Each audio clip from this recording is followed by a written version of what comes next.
What's up, dude? How you doing, homeboy? Doing good. How are you, brother? Dude, I'm not bad. I'm very excited. Me too. Tell them what's going down. We are about to go stage 2 on the Tillotson 212 that resides on our Rascal. This is pretty similar procedure for just about any of the 212s. Some of the Predators and things have different size wrist pins, so you gotta be careful of that. But this is Go Power Sports Stage 2 kit. We're gonna be throwing in this is the Racer edition, which has their race cam. So this is gonna make us more power in the top end, which would be really great because we've got our torque converter for that low end. Swap out the stock rod for this beautiful billet one. It's gonna help us not explode at high RPM. Speaking of not exploding at high RPM, we've also got this oh so gorgeous Billet Flywheel we're gonna be installing. And then to cap it all off, I figure we'll throw on a nice little 22mm Mikuni. What do you think? That sounds pretty fire, my dude. Yeah, bro. I actually stole this off the cross cart because we're not gonna be running it for a while and this Rascal's going places soon. So we gotta make sure that we are ready to shred it, you know? Of course. All right, dude. Well, let me get some of this stuff out of our way and we'll start tearing this thing down. Sounds like a plan. All right. So I think first up, let's get rid of this ugly, nasty stock throttle linkage, and we can also blow out the actual arm for our governor as well.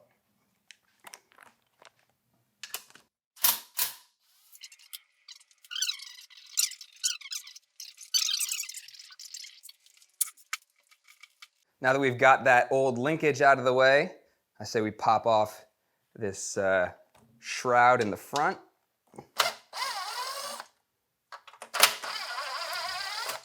Uh-oh, Trey, they're gonna get to see my paint job. I didn't paint the inside.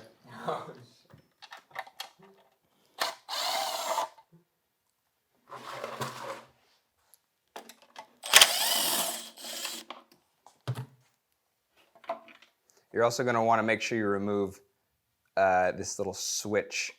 Part of your kill switch here screws on. Grab that out of the way. And here we go. Ha! I lied, I did paint the inside because I'm a sicko. Before we go any further, this is probably a good time to drain our oil. So I'll go ahead and back out our oil drain. Not you. Is this another 10? Jeez.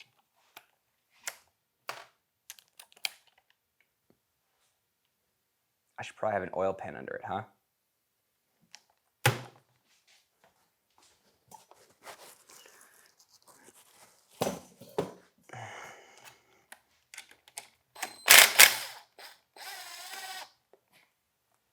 Delicious.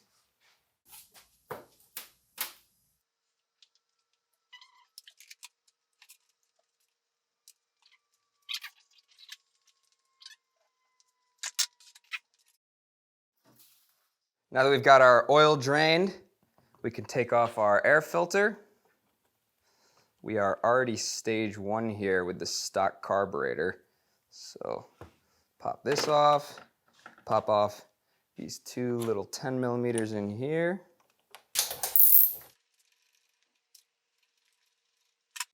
Carburetor will slide right off. Pull off this backing plate. A little gasket we can reuse. Maybe. Now to remove these studs, there's a couple ways you can do it. You can just put some vice grips on here and yank them out. They make special tools for stud removal, but for us, I'm just gonna thread on these 2 nuts, lock them against each other, and then use that to back the studs out.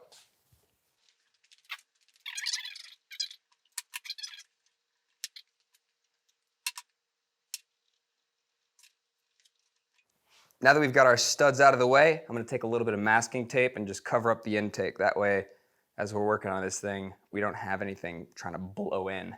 I've already done that on the exhaust side since we don't have our header on, but just a little tape. Up next, I'm gonna pop off the coil here.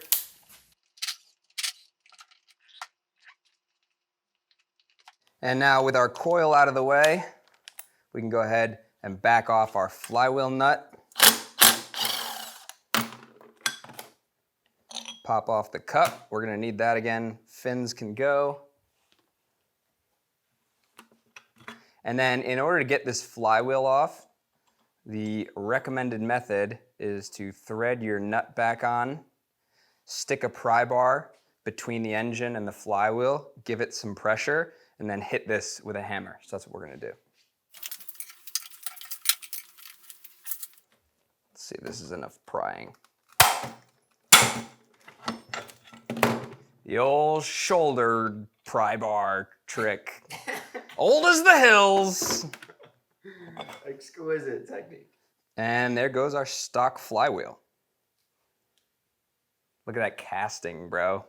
Not nearly as pretty as our new fancy one. Not even close. I would throw this over my shoulder so you could do a sound effect, but we like our floor, so. And then down here underneath, we'll find our timing key, which I'll probably have to grab with pliers.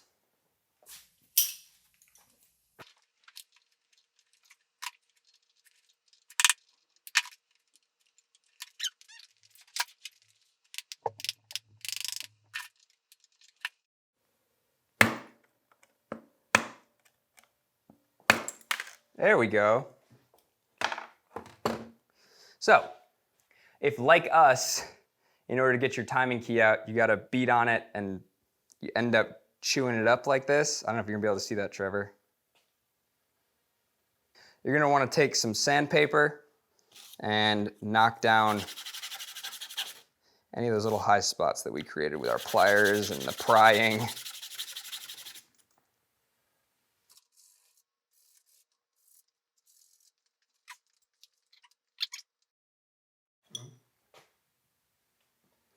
Looks pretty good. I'm happy with that. Now that we've taken care of our flywheel, we can go ahead and pop off our spark plug.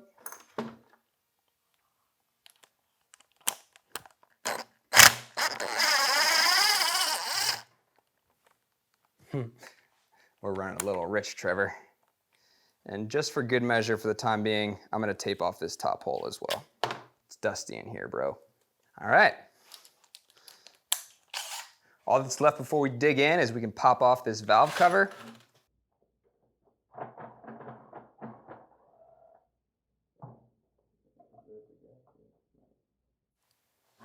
There's our valves.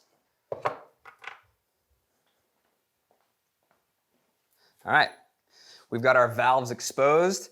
Now we can spin this bad boy around and finally get into this side cover. I'm gonna go ahead and tilt this thing back just a little bit so that oil doesn't get everywhere when I open this up. Wow. We might be able to reuse this gasket, dude. You don't see Predator gaskets coming off that clean. No, dude. I've never seen a gasket like that. That's nice. Woo. Well done, Tillotson. Blessings on blessings. Talk about blessings on blessings. It looks like our timing marks are actually already pretty well lined up, which means our piston should be at top dead center, and we should be able to now just slide our old cam out pretty easily. So with my timing marks lined up, the lifters and push rods should be relaxed enough that this ought to slide right out. And then in here, we've got our lifters, followed by push rods.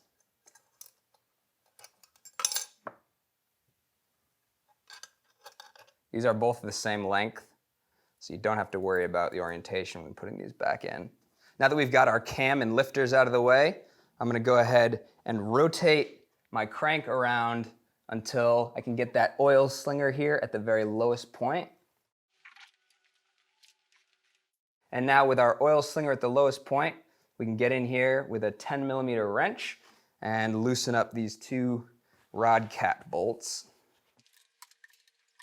Now as I loosen these, I want to be very careful because I don't want to damage or scratch the bearings on the inside of the rod, even though we're not going to use this one again, but more importantly, the actual crank itself where the rod bearings touch. We don't want any scratches or damage on that.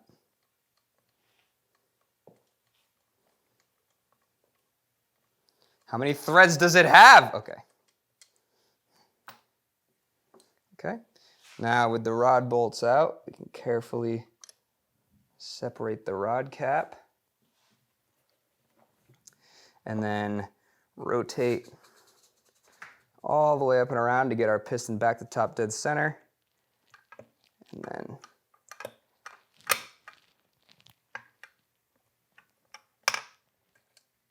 there we go. And now we should be able to just carefully slide our crank out. And there's our crank, man. It looks pretty good. At this point, we got to take our crank and double check this, the dimensions of this area right here. We're checking for it to be in spec and is also the same diameter all the way around. So what we're looking for is 1 inch and 180 thousandths, plus or minus, I want to say 5 thousandths. I think we're good.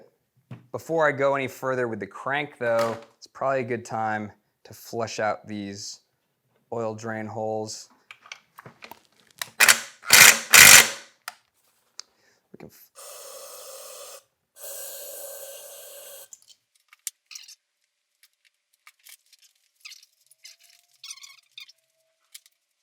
Now at this point, it's really easy to get to all the governor parts. And so I'm just gonna go ahead and pop out this little pin here to drop our governor arm. Make sure we've got a little washer here. This needs to come out with your governor arm. Easy to leave that behind. And then for our actual governor gear itself, we can flip the engine around. And you can see right here, that pin protrudes through the back. We're gonna use a hammer and a punch to knock that through. It's easier with a helper. We're getting there. There she blows. Adios, mi amigo. That's out of the way. Let's double check. There should be another washer back there, and there is. Ta-da.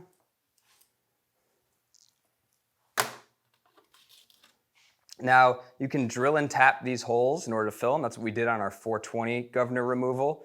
We'll link to that video if you want to check that out. But for these, Go Power Sports recommends and sells 1/4 inch self-tapping bolts. That's going to allow us to just drive them in. Way less mess, no chips to worry about. It's going to be pretty sweet. Let me grab those. There's our self-tapping bolts.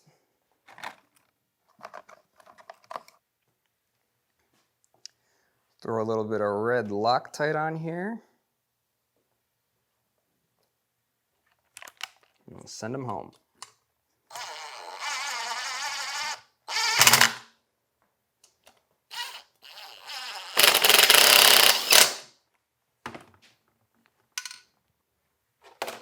Couple little chips, but not nearly as bad as having to drill it.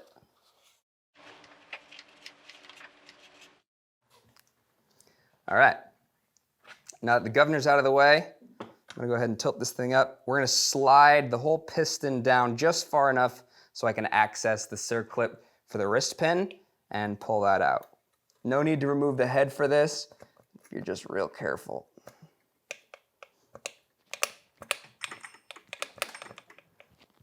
Is it really making suction with the tape? Wow. That masking tape made such a good seal I couldn't pull the piston out. It's funny.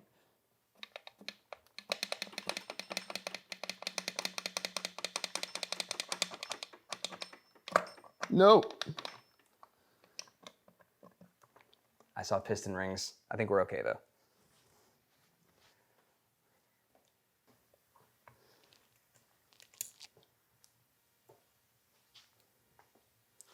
Now our wrist pin should just slide right out.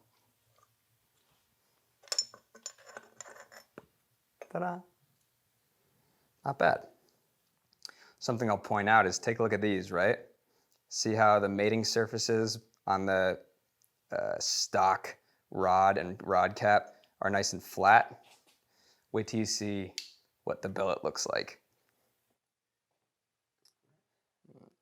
So next up is we're going to set the bearings in our brand new Billet Rod. These come torqued down to spec from the factory, so you're going to need to back these out with a 12-point 1/4-inch socket. I've already broken mine loose, but we can just spin these out. Now get a look at this. This is why I brought up the stock one. Look at the teeth that are cut into both sides of the billet rod. This allows for way more surface area of like mating surface area between the two pieces and helps them stay together a lot better, which is really cool. You want to be super careful when you're handling these not to get the inside of where the bearing seats dirty at all. I'm going to clean these before I do anything else, as well as you want to make sure that you don't put any dings in these teeth on either side as well. This is like the most delicate part of the whole operation. So let's try to be careful. So we're gonna have to set these bearings into the rod, and to do that, I'm first gonna make sure that everything's all nice and lubed up with, if you're using a break-in oil, your break-in oil, we're gonna use the oil that we're gonna run in the engine, which is this Briggs & Stratton T4 race oil. Go Power Sports sells this. So we're gonna make sure everything's all nice and lubed up. And so what you want to be careful of, there's these little oil feed holes here that are going to allow oil to penetrate through the rod and grease up the bearing and the crankshaft. And so we're going to want to make sure that those are nice and lined up. You can also see on the corner here, do you see that little bent up piece? Yep. That's going to fit nicely right into this little slot here cut on the inside of the rod. So we'll line those up and press them in. Okay. One's looking good. Let's go for the next one. Trying to make sure I don't get any debris or anything on here. Again, line up that hole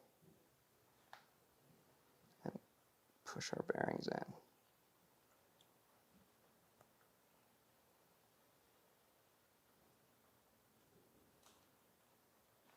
So now that we've got our bearings pressed in by hand, I'm going to go ahead and reassemble the rod on the crankshaft. We're going to go through the process of torquing this down to spec once in order to fully set our bearings, and then after that we'll disassemble everything again. We can put the crank back in, put our rod back in, keep on crushing it, dude. Looks pretty good. So we've got our crank clamped in our vise, and now I'm going to go ahead and slowly bring both of these bolts into spec. So first we're going to go to 90, but I'm going to kind of take my time and get there little by little to keep our distribution of forces on here even. So the other thing I'm also going to do is I'm going to start with the top one first, the bottom one second, and I'm going to continue to maintain that all the way through. That way we know we're getting an even distribution. So, a little bit. Torque wrench hasn't even clicked yet. There's 90 on the top. There's 90 on the bottom. Let's try it one more time. 90, 90. It's 90 inch-pounds. Next, we're going to step up to 130 inch-pounds. Again, starting with the top. There's 130. 130. One more check. Okay. And then finally, we're going to go all the way out to 170.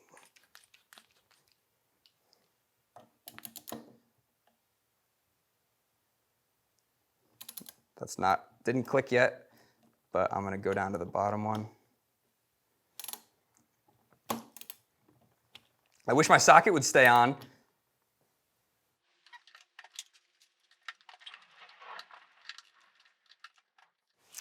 Now that we've got our rod bearings set and all torqued down to spec, we're gonna back them all the way back off again, because we are gonna have to remove the rod in order to get our crank reinstalled.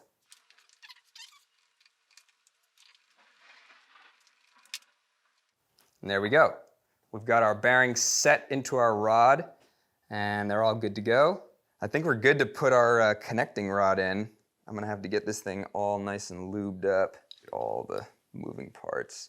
You're gonna wanna grease your connecting rod bolts as well.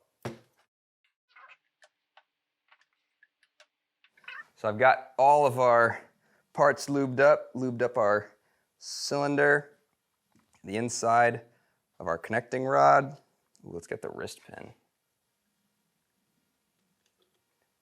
I didn't forget about you.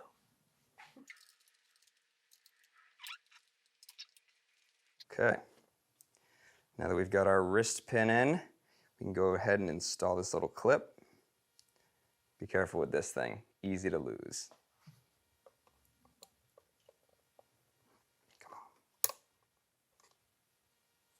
on. We're in, sir. Get this piston back up and in the cylinder.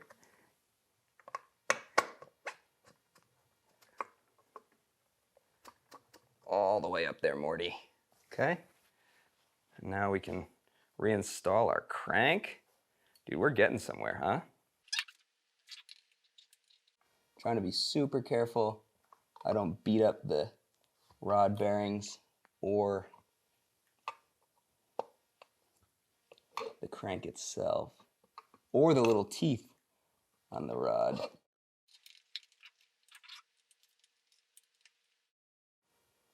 I think right there we should be able to get in and tighten down our rod bolts.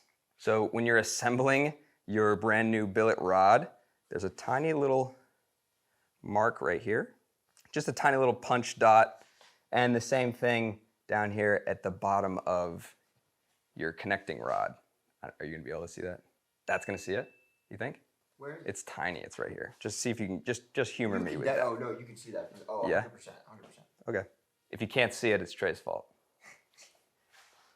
Anyways, so we've got our rod bolts finger tight, and I'm just checking to see that all those fancy teeth are lined up, and it looks like they are. And so we can now start the process of tightening these things down. Again, it's gonna be 90 inch-pounds, top, then bottom, or bottom, then top, your call. Top, then bottom, then 130 inch-pounds, top, then bottom, and then 170 to finish it off. Again, top and then bottom. So that's what we're gonna do.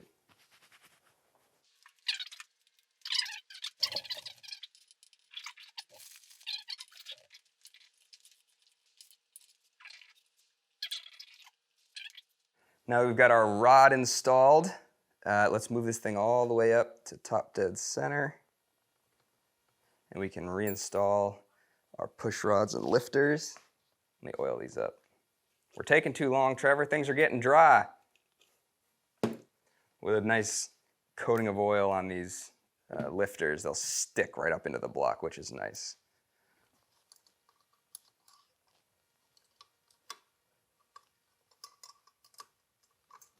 Ooh. You slippery devil. Nice. Cool. All right, dude. Up next is the hot cam, baby.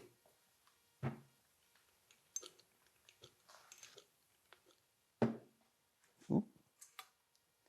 Not only am I going to grease the cam up, but I'm also going to tip this back and make sure I get in here in the block where the cam's going to actually ride. And now you can see here we've got our timing mark on the crank that I'm going to line up with our timing mark on the cam.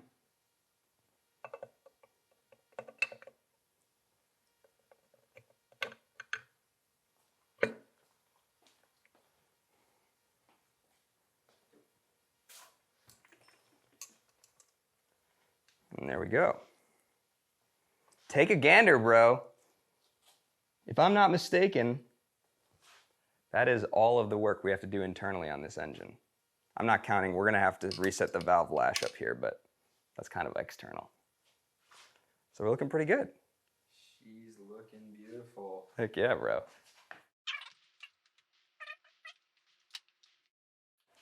Because our stock side cover gasket ended up looking like it's in pretty good shape, I think we're gonna just reuse it. I'm gonna go a little bit of oil in here for this bearing, as well as over here for the other side of our cam. And then we've got our pins on here. So I'll just line up our gasket.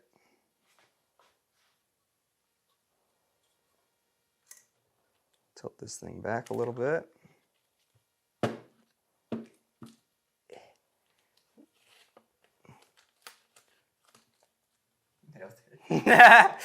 Remove your high-end dust shield. And then I'll just ease this puppy back on. Make sure your cam lines up.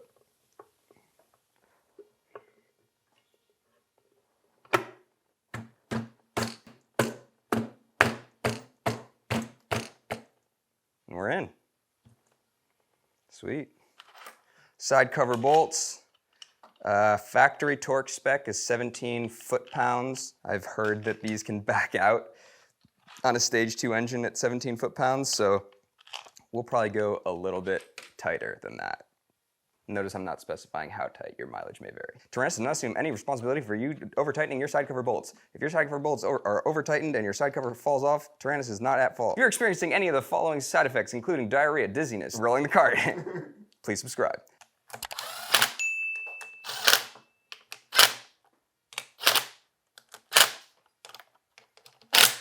You're gonna wanna go in a star pattern. I wouldn't go straight to 17 foot-pounds all at once. I'm kind of just working my way around a little bit here, going by feel, and then I'll get even more methodical about my pattern. Okay, they all feel about the same, so let's see. Okay.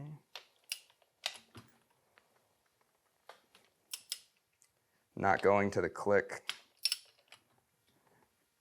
Just going a little bit at a time.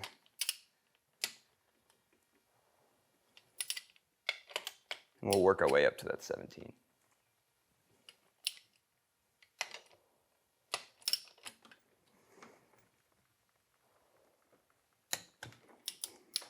There's 17.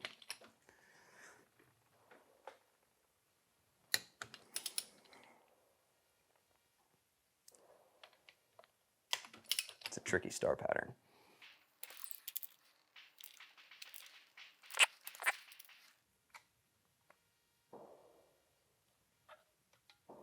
This is where I'm not being specific.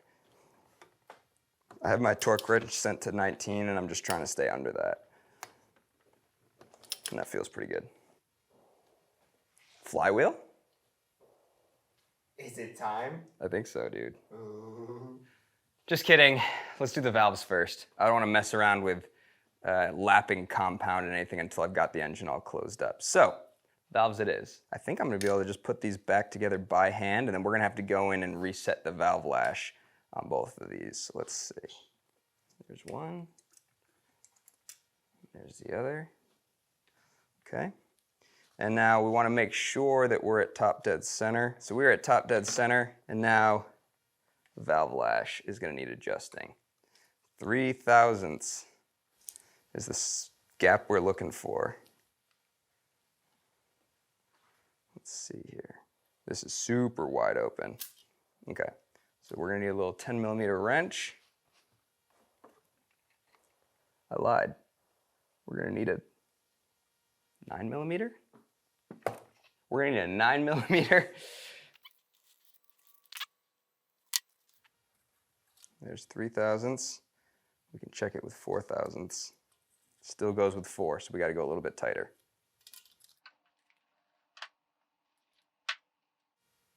Nah, there we go, dialed in, baby. All right, cool. And tighten this down just a little bit more.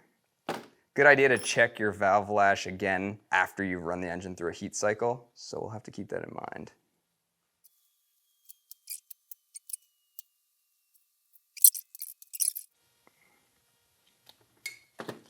I think we're looking pretty good. We're gonna readjust it again after we run it anyways. So that's looking good. And we can pop our valve cover back on. But before we do that, I wanna make sure I get everything in here generously lubricated. Again, anywhere you got metal on metal and things are gonna be moving, you're gonna want that nice and oiled up.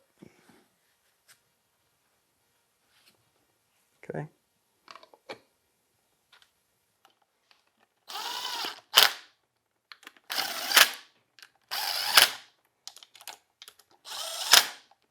Fun. All right, time for the flywheel, and I mean it this time. Now, before we can permanently install our flywheel, we're gonna have to make sure that we lap it onto the crank, which basically means we're gonna take this abrasive grinding compound. It's the same kind of stuff you can use for like your valves, if you're doing a valve job, something like that. And we're gonna go ahead and just spread this nice and evenly on here. And the idea is we're basically trying to rough up the smooth surfaces on the actual crank itself and on the inside of the flywheel. That way, when we take this all off, we got these two rougher surfaces, they've got more tooth and can hold on to each other better. So we want to make sure that our flywheel is really seated on here. So we'll just go ahead and we can slide this bad boy on. And then just with some nice even pressure,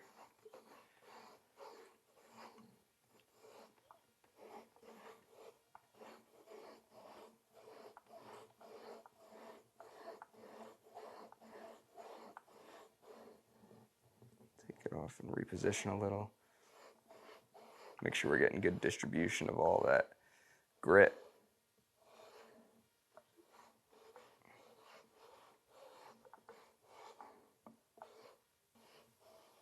That feels pretty good. Let's see what we got.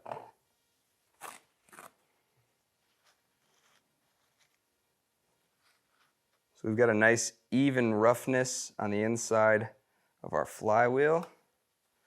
Let's go ahead and take a look at what we got on here. You know what, Trevor? That looks pretty good, but I say we give it one more pass. Get this thing looking perfect.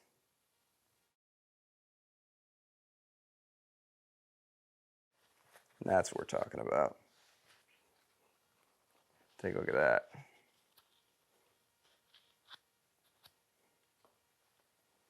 Not bad. Can you see in here? I'm just trying to hold this thing at arm's length. Yeah, we got it. So now that we've got a nice rough finish on both our billet flywheel and our crank, we can go ahead and we'll reinstall our timing key, put our flywheel back on.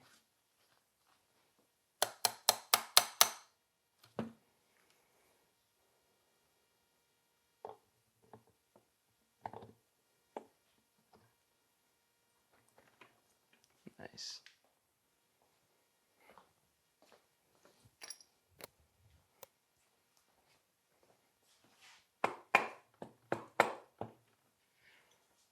Now we've got our pull start cup and our nut from before. Make sure you line up the pull start cup divot here with the hole in your flywheel.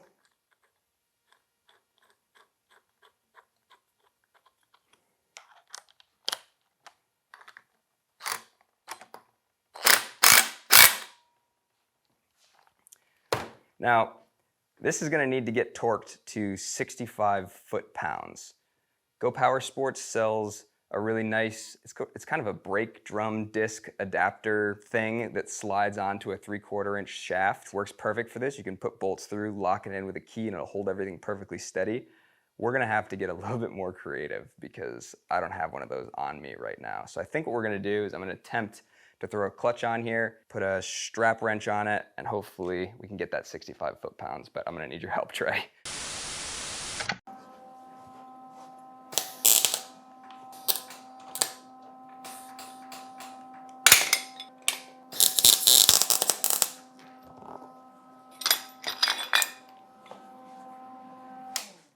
Strap wrench was a no-go, so we're gonna use this instead. So the idea here is when I rotate this all the way around, it should stop our crank from spinning. Trevor, you may have to put down the camera and hold this for me so that we can keep it on the table.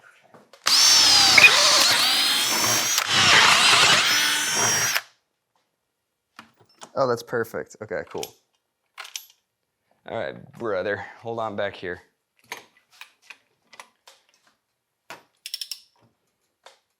Mm.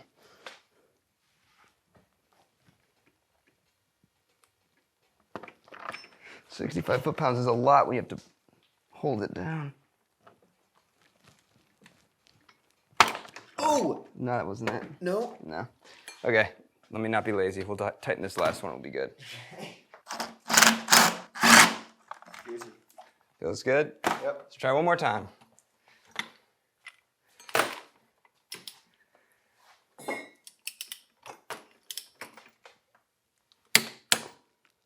Is that it? Yep. Wow. Wow. There we go. Sick. Now that our flywheel is back on, we can reinstall our coil. So the gap you're going to want to shoot for your flywheel and your coil here is going to be 55 thousandths. And I've got my digital calipers here and 3 Tyrannus business cards. And there's 55 thousandths. So we're going to make sure we got our 3 cards slipped in between the flywheel and the coil. And I can go ahead and press that down and tighten these.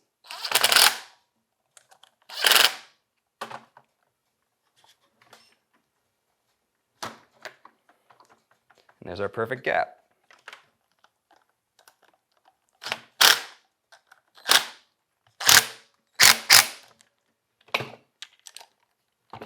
All right. Looking good, dude. I think it's Mikuni time.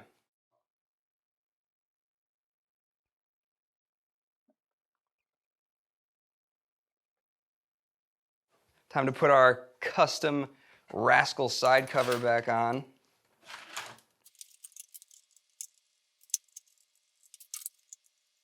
Let's tighten down our oil fills. Oil drain plugs, that is.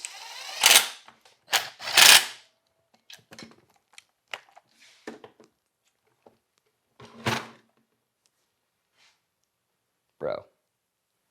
Are we stage 2? We're stage 2.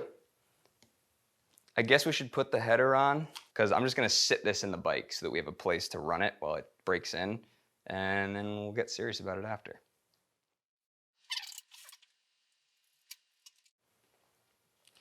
So our Tillotson 212 here is going to take 16 ounces of our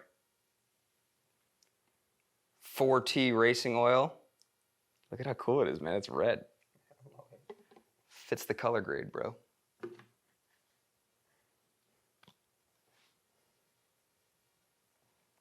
Let's let her drink. So this is just going to be for a break-in. We're going to take this thing out, let it run, idle, maybe rev it a little bit for about 10 to 15 minutes. And then after that, we'll do one more oil change just in case anything needs to self-clear in there. And then we'll be good to go. We can strap this thing up and take it for a test ride, dude. Oh, yeah. Sick.